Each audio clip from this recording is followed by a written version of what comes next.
আগামীকালকে আমার জন্য নতুন একটা মেকআপ বক্স নিয়ে এসো। মানে বুঝুই তো, আমি এখনো পড়াশোনা করি আর আমার বাবা বেঁচে নেই। ভাইয়ের কাছ থেকে টাকা নিয়ে আমার চলাফেরা করতে হয়। বুঝুই তো, দুদিন পর পর আমি টাকা কই পাবো? আর ভাইয়াও সেদিন আমার না করে দিয়েছে, দুদিন পর পর টাকা দিতে পারবে না। এই কিছুদিন আগে তোমার আমি কত কিছু কিনে দিলাম, কালকে আবার মেকআপ বক্স দিতে হবে।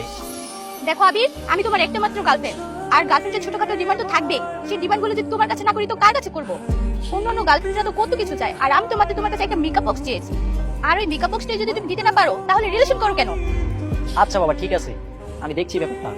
আর শোনো, আমি এত কিছু শুনতে চাই না। কালকে যদি তুমি আমাকে মেকআপ বক্স না কিনে দাও না, তাহলে আমি তোমার সাথে কথাই বলবো না। ও, তুমি আসছো, এই নাও তোমার makeup box. Thank you, thank you. তুমি জানো এটা আমার কত দরকার ছিল? মিম, তোমাকে আমার কিছু কথা বলার ছিল। হ্যাঁ বলো। দেখো মিম, তুমি আমার কথাটা একটু ভেবো। আমি এখনো পড়াশোনা করছি, দুদিন পর পর তোমাকে এটা ওটা কিনে দেওয়া আমার পক্ষে সম্ভব না। কি বলতে চাচ্ছ তুমি? আমি তোমার সমস্যা বুঝি না? তোমার সমস্যা বুঝি বলি না তোমার কাছে কখনো দামি জিনিস চাই না। আমার বান্ধবী সাদিয়া যে ফোনটা চালায় তুমি এটা দেখেছো? ওইটা ওর বয়ফ্রেন্ড দিয়েছে, অনেক দামি ফোন। আর আমি তোমার কাছে ছোটখাটো আবদার করেছি, আর তুমি সেটার জন্য আমাকে কথা শোনালা। আচ্ছা শোনো না, আমি তোমাকে এইভাবে বলতে চাই, ঠিক আছে? এখন থেকে তোমার যা লাগে আমাকে বলবা, আমি তোমাকে এনে দেবো। আর আই এম সরি, এই দেখো আমি কানে ধরছি, আমাকে ক্ষমা করে দাও। যাও, এবারের মতো মাফ করে দিলাম। আসলে ভাইয়া, আমার 1000 টাকা লাগতো। 1000 টাকা লাগতো মানে? তোকে তো আমি গত পরশুদিন 1000 টাকা দিয়েছি, ওটা কি করেছিস? ভাইয়া ওই টাকাটা কোচিং এ দিয়ে দিয়েছি। কোচিং এ দিয়েছিস না কোথায় দিয়েছিস সেটা আমি জানতে চাই না। লেখাপড়া করতে এত টাকা লাগে না। তোর এতটুকু বোঝা উচিত আমার বাবা বেঁচে নেই, বাড়িটা রেখে গেছেন তাই বলে কিন্তু আমরা বেঁচে আছি, তাহলে রাস্তায় গিয়ে দাঁড়াতে হতো। একটু বুঝে খরচ কর। দাঁড়িয়েছিস কেন? ভিতরে যা। টাকা তো আছে, 1000 টাকা নিয়ে নি। ঠিক আছে। আচ্ছা শোনো না, কালকে শিওর দেখা করবে তো? আরে বাবা হ্যাঁ, কালকে দেখা করব। কেন, খুব বেশি দরকার নাকি?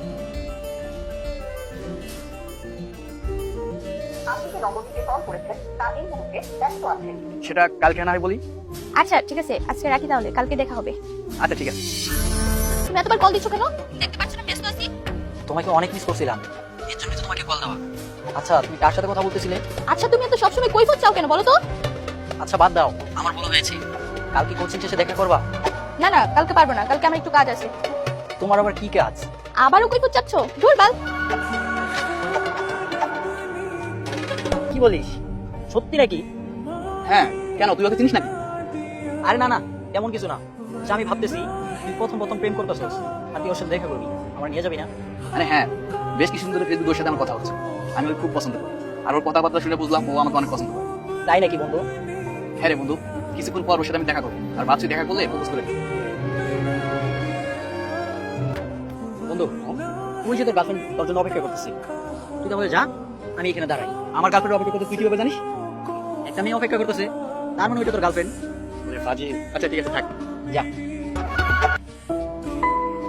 অবশ্যই তোমার সাথে দেখা হয়ে গেল। হ্যাঁ, আর তুমি কি জানি বলবে বলছিলে আমাকে? আসলে একটা কথা অনেকদিন বলবো বলে চেষ্টা করতেছি, তুমি সাহসী বলে ওঠে না, তাই বলতে পারছি না। আমার কাছে আবার সাহসের কি আছে বলো? আসলে মিম, আমি তোমাকে ভীষণ ভালোবাসি। আমিও তোমাকে অনেক ভালোবাসি। সত্যি? বাহ, তাই নাকি? তুমি এখানে? কেন, আমি আসাতে মনে হয় তোমাদের খুব সমস্যা হয়ে গেল? কি রে, তোরা একে অপরকে চিনিস নাকি? ওকে জিজ্ঞেস কর। না মানে ও আমার ফ্রেন্ড হয়। আমি তোর ফ্রেন্ড হই, তাহলে আমাদের যে 7 মাসের রিলেশন চলছিল ওইটা কি? কি? তোদের 7 মাসের রিলেশন ছিল মানে? এই মেয়ে তো সেই ভাবি যার সাথে আমার 7 মাসের রিলেশন চলছে, আর এখন সে আমার রিলেশনকে অস্বীকার করছে, বলতেছে আমি নাকি তার ফ্রেন্ড।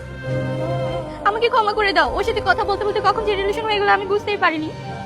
চুপ কর, তোর মতো বেমানের সাথে আমার কোনো কথা নাই। যার সাথে রিলেশন করতে আসছিস না তার সাথে রিলেশন কর, কিন্তু আজকের পর থেকে তোর সাথে আমার কোনো সম্পর্ক নাই। মানুষ মাত্রই তো ভুল হয়, আমার ভুল হয়ে গেছে, আমি এমনটা আর কখনো করবো না। তুমি আমাকে ক্ষমা করে দাও প্লিজ। তুই যেটা করেছিস সেটা কোনো ভুল না যে তোকে মাফ করে দিব, তুই যেটা করেছিস সেটা অপরাধ। তোর সাথে আজকের পর থেকে আমার কোনো সম্পর্ক নাই, চল আবির।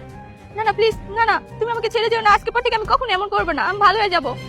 চুপ, একদম চুপ, কোনো কথা বলবি না তুই। আমার বন্ধু প্রেম করতে এটা আমি জানতাম, কিন্তু তুই যে সে মেয়েটা এটা জানতাম না। জানলে কখন এই মোবাইল তোর সাথে আমি কথা বলতাম না। আর যে মেয়ে নাকি আমার বন্ধুর সাথে বেইমানি করতে পারে সেই মেয়ের সাথে আমি প্রেম করবো? কখনো না। শোন, আজকের পর থেকে তুই আমার সাথে কোনো যোগাযোগ রাখার চেষ্টা করবি না, তোর এই মুখটা আমাকে দেখাবি না, কারণ আমার কাছে তোর চাইতে আমার বন্ধুই বড়, বুঝতে পারছিস? আমাকে মাফ করে দাও, সত্যি আমি ভালো হয়ে যাবো। তোর সাথে আজকের পর থেকে আমার কোনো সম্পর্ক নাই, চল রানা।